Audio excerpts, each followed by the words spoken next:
Hello, it's the reading man again. Redaction.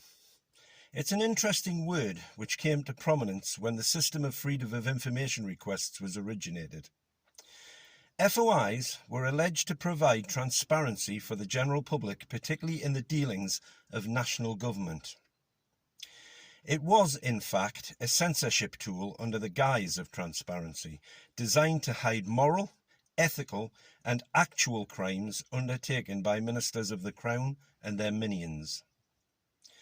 Like many other strategies governments around the world are engaged in, it is a psychological ploy to say one thing while doing the opposite. It gets much worse than simple redaction of documents, however.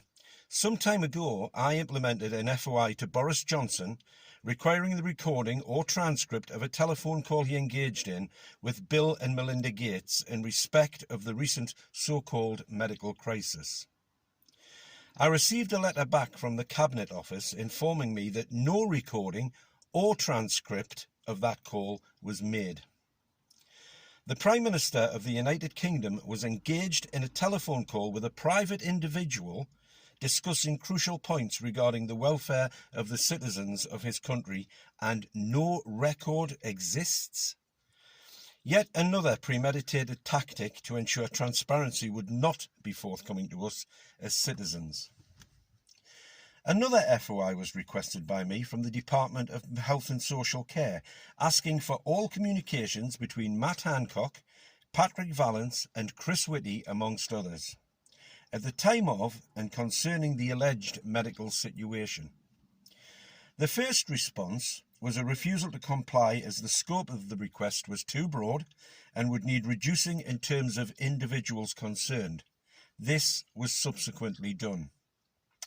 The second refusal to comply was given as exceeding the cost factor of an FOI request of £600. At all times, the reason given in part was that they were under no obligation to provide the said information. As we all know, the phrase "no obligation" does not mean they can't do it. It is a choice to withhold information, which is detrimental to ministers and their departments, which would shine a light on the shenanigans they are involved in. This is supposed to provide transparency for citizens of the United Kingdom and give confidence in their assertion of this so-called transparency.